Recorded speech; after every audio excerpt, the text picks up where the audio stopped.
창세기 5장 21절에서 24절 말씀입니다.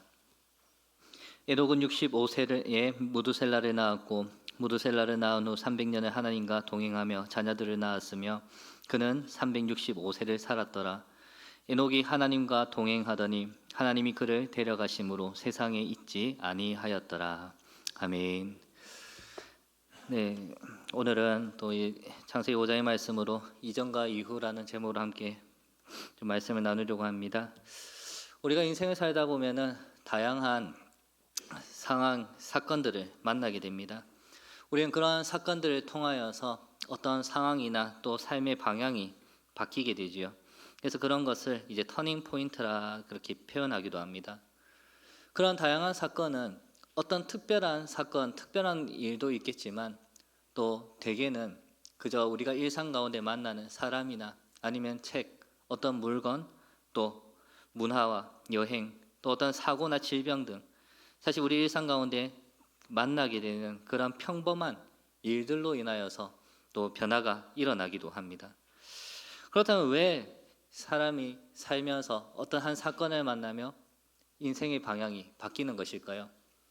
그 사건을 통하여서 자신이 미처 알지 못했던 새로운 것, 더 좋은 것을 깨닫기 때문입니다. 그런 부분에서 사랑하는 성도 여러분, 여러분의 인생 가운데 맞이한 수많은 사건들 중 기억에 남는 터닝 포인트는 무엇이 있습니까?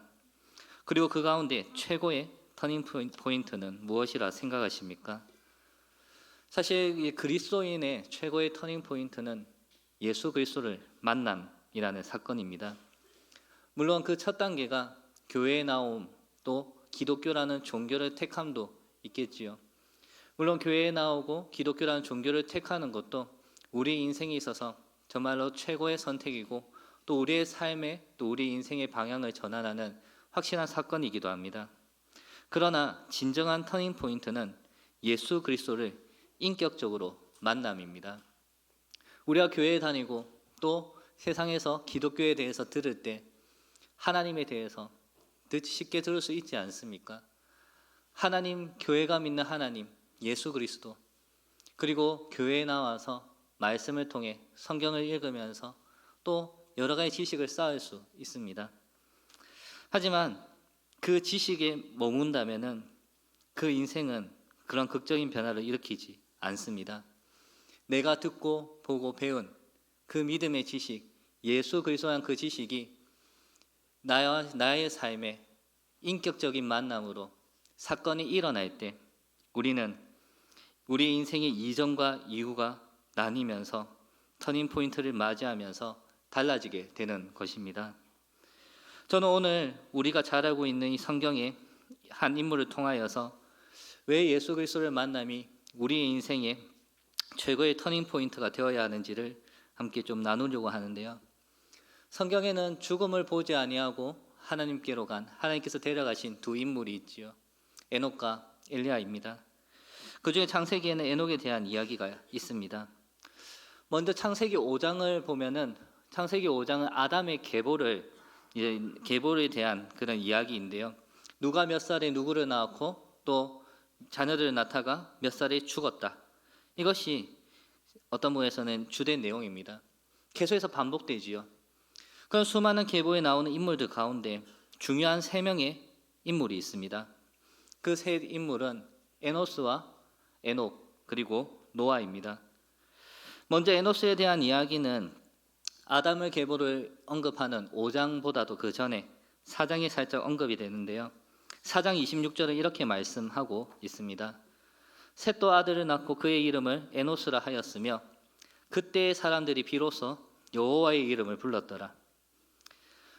5장 6절을 통해서 보면 셋이 에노스를 낳았을 나이가 105세입니다. 이것을 조금 다르게 생각하면 어떤 의미가 되겠습니까? 최소한 105년까지 사람들이 하나님의 이름을 부르지 않았다는 것입니다. 셋의 계보가 어떤 계보입니까? 아담의 자녀인 아벨과 가인, 이 아벨과 가인 중에서 사실 의로운 자녀라 볼 수 있었던 아벨은 불의한 자녀라 볼 수 있는 가인에게 죽임을 당합니다. 그런데 그 가인은 어떤 존재입니까? 장자였지요. 장자기 때문에 원래 당연히 아담의 계보는 가인으로 이어져야 됩니다. 하지만 그는 죄인이었기 때문에, 그는 불의했기 때문에 의의 계보가, 아담의 계보가 가인을 통해 이어지지 않습니다. 그저 이후에 낳은 셋을 통하여서 이어지게 되지요. 아담의 계보로 있는다는 것은 의의 계보이고 하나님의 자녀됨을 말합니다. 5장 3절에 보면 아담은 130세에 자기의 모양 곧 자기의 형상과 같은 아들을 낳아 이름을 셋이라 하였고, 어떻게 표현합니까? 셋은 아담의 형상을 닮았다 말하고 있습니다. 그렇다면 아담은 누구를 닮았습니까? 1절에 보면 이것은 아담의 계보를 적은 책이니라. 하나님이 사람을 창조하실 때에 하나님의 모양대로 지으시되, 아담은 하나님의 형상대로 지음을 받았지요.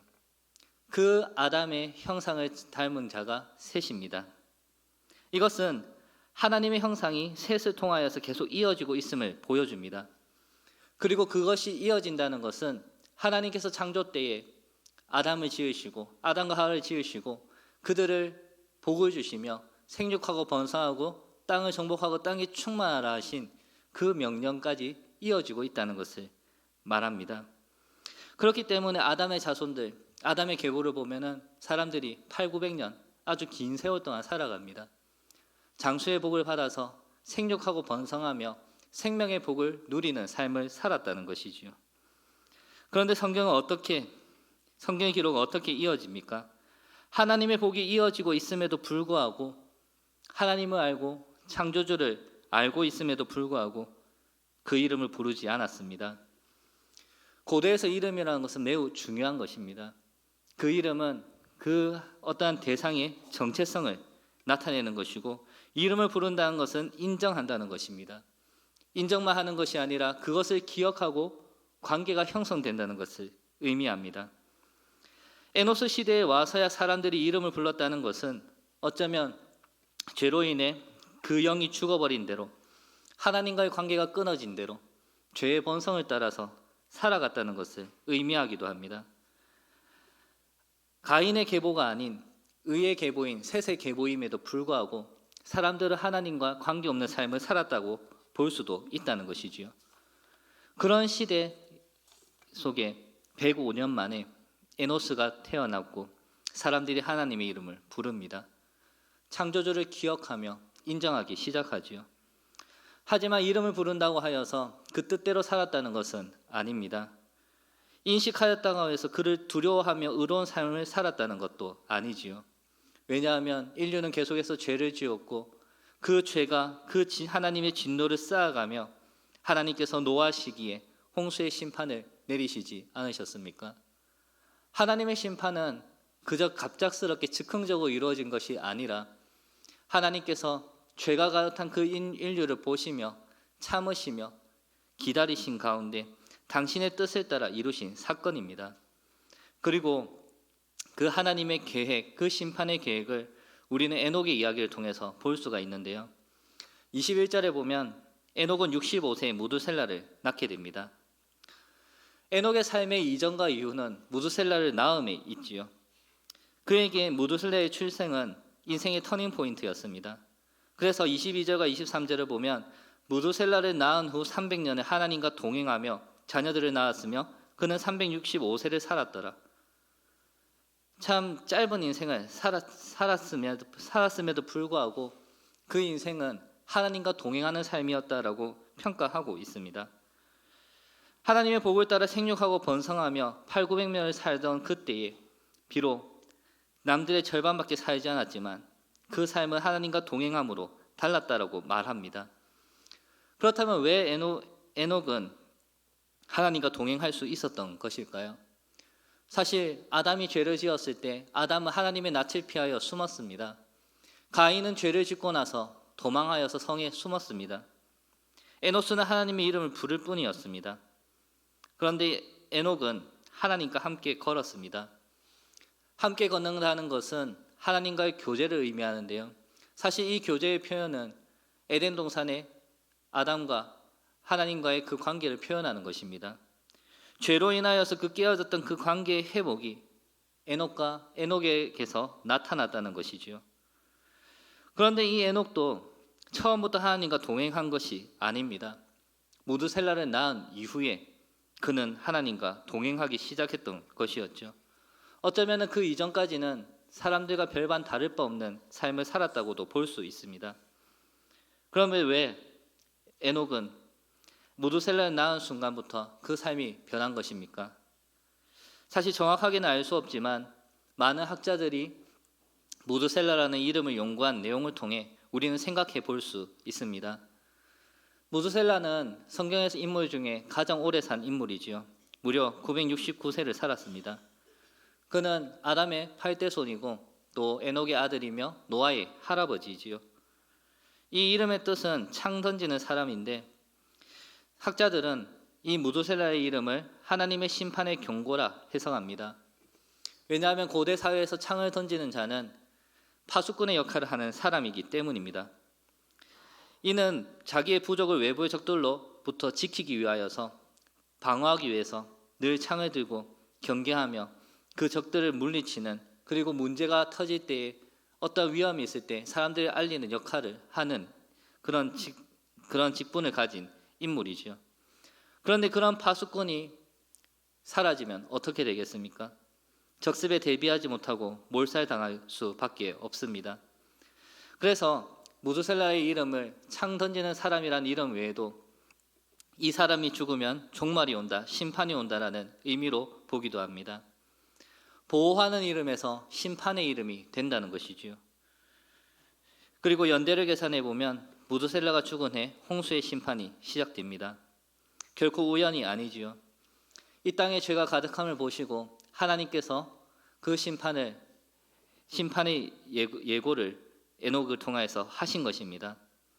에녹은 65세에 무드셀라를 낳으면서 그 심판을 받은 것이지요. 지금 사람들이 하나님의 이름을 부르지만 인정하지 않고 하나님의 이름을 알고 그 이름을 부르지만 뜻을 따라 살지 않을 때, 자신도 그와 같은 삶을 살았을 때 하나님께서 죄에 대해 진노하시며 심판하겠다는 그 선고를 받은 것입니다. 전능하신 하나님 창조주가 죽음을 경고를 할 때 사람은 어떻게 되겠습니까? 당연히 두렵습니다. 어떻게 살아야 할지 살 길을 모색하게 되지요. 죄를 회개하고 돌이키는 것이 당연한 반응입니다. 에녹도 그와 같다고 볼 수 있지 않겠습니까? 무드셀라라는 그 사건을 통하여서 하나님을 만나고 하나님을 알고 하나님의 뜻을 깨달으며 하나님을 인정합니다. 인류의 죄를 보시고 심판하시는 그 하나님의 뜻을 깨닫는 가운데 우리의 소망이 어디에 있는지, 살 길이 무엇인지 그는 분명하게 알았다는 것입니다. 그러니 죽음을 향해 달려가는 인생이 아니라 하나님과 동행하는 인생이 되었다는 것이지요. 그리고 그런 에녹의 사명, 그 삶을 유다서는 이렇게 말하고 있습니다. 유다서 14절에서 15절에 보면 아담의 7대 손 에녹이 이 사람들에 대하여도 예언하여 이르되 보라, 주께서 그 수많은 내 거룩한 자와 함께 임하셨나니 이는 무사람을 심판하사 모든 경건하지 않은 자가 경건하지 않게 행한 모든 경건하지 않은 일과 또 경건하지 않은 죄인들이 주를 거슬러 한 모든 완악한 말로 말미암아 그들을 정죄하려 하심이라. 하나님께서 이 시대에 뿐만 아니라 하나님이 보시는 모든 세대에 그 죄에 대한 심판을 예고하고 있다는 것입니다. 그런 하나님의 뜻을 알았기 때문에 그는 더 이상 죄인으로 머물 수가 없었던 것이지요.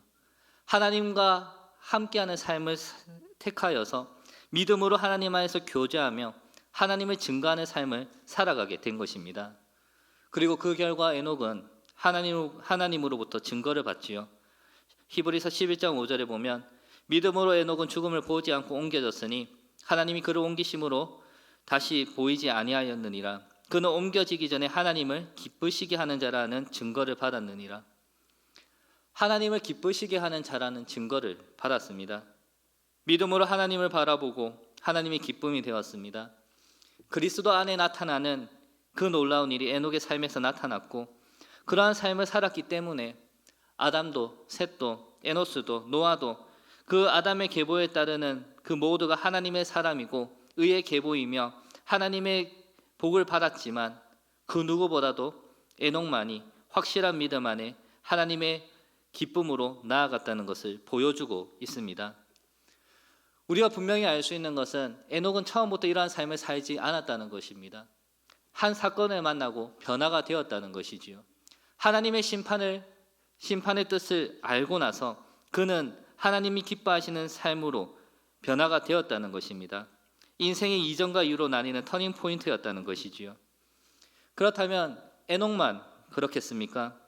서두에 말했듯이 우리 인생 역시 세상을 살면서 수많은 사건을 만납니다. 다양한 사람을 만나고 다양한 사건을 만납니다. 그런 사건들 가운데 내 인생을 결정짓는 중요한 사건들이 분명히 있지요. 그리고 그 수많은 사건 가운데 저와 여러분에게 나타난 가장 중요한 사건은 예수 그리스도를 만남이라는 사건입니다. 그렇다면 그 만남의 사건을 통하여서 여러분의 삶에는 이전과 이후라는 변화가 있습니까? 어떻게 바뀌셨습니까? 확실한 변화를 느끼고 변화된 삶을 살아가고 있습니까? 그리고 그 변화된 삶을 살아가는 가운데 계속되는 우리 안에 나타나는 사건들을 통하여서 경험되는 다양한 영적인 사건들을 통하여서 믿음 안에서 영적인 성장과 변화가 일어나고 있습니까? 세상 사람들도 인생의 터닝 포인트를 말하지요. 누구를 만나서 삶의 목적이 바뀌었다. 삶의 가치관이 달라졌다. 새로운 시각이 열리고 새로운 세계를 알게 되고 삶의 질이 향상되었다는 등 다양한 사건을 통한 자신의 터닝 포인트를 말하고 이전과 이후를 분명하게 구분지으며 살아갑니다. 하물며 살아계시고 지금도 우리 안에 역사하시는 하나님이 우리를 인도하시며 우리의 삶의 다양한 사건으로 찾아오시는데 날마다 내 삶의 풍성한 은혜와 또 하나님의 뜻 안에서 선하심으로 우리를 인도하시는데 우리의 삶에 변화가 없다면 그것이 정상적인 것이겠습니까? 뭔가 이상하지 않겠습니까? 물론 에녹과 같은 한 번의 사건을 통하여서 평생 하나님과 동행하는 그런 극적인 변화가 일어나지 못할 수도 있겠지요. 하지만 그런 극적인 변화가 아니라 할지라도 하나님과 관계없이 살아가는 인생이 예수 그리스도라는 사건을 만나서 하나님의 이름을 부르게 되고 하나님의 이름만 부르던 그 인생이 예수 그리스도라는 사건을 만나면서 하나님께 기도하게 되고 단순히 기도만 하는 그 인생이 예수 그리스도라는 사건을 만나면서 하나님과 동행하는 그런 인생으로 그런 영적인 변화와 성숙이 일어나야 하지 않겠습니까? 회개라는 것은 죄에 대한 돌이킴이지요. 세상을 향해 살아가던 그 인생, 죄를 향해 달려가던 인생이 그 시각과 그 시선과 방향이 하나님께 전환됨입니다. 그런 전함이 우리에게 일어나야 한다는 것이지요. 예수 그리스도를 만남을 통하여서 나의 삶이 바뀌었다. 나의 삶의 가치관이 달라졌다. 내 삶의 질이 향상되었다. 내가 더 새로운 시각이 열리고 또 내가 바라보고 소망해야 되는 것이 무엇인지 알게 되었다는 그런 확신 가운데 변화가 일어나야 하지 않겠습니까? 사랑하는 성도 여러분, 2024년 12월도 이제 얼마 남지 않았지요. 우리의 삶 한번 돌아보았으면 좋겠습니다. 24년 올 한 해 내 삶에 나타난 하나님의 역사, 예수 그리스도라는 그 사건이 과연 나에게 어떤 변화를 주었는지요. 그리고 지금까지 달려오면서 지금까지 살아오면서 세상을 향해 살아가던 내 인생의 방향이 얼마나 하나님께로 돌이켜졌는지 어떤 부분에서 내가 변화가 되었는지 점검할 수 있었으면 좋겠습니다. 신앙생활은 그냥 교회 다니는 것으로 그치는 것이 아닙니다. 하나님을 알고 믿는다는 것은 내가 예전의 삶을 함께 나아가는 것이 아닙니다. 하나님은 여전히 우리의 삶에 역사하시는 분이시고 우리의 삶을 깨우치시고 변화를 일으키시는 사건입니다.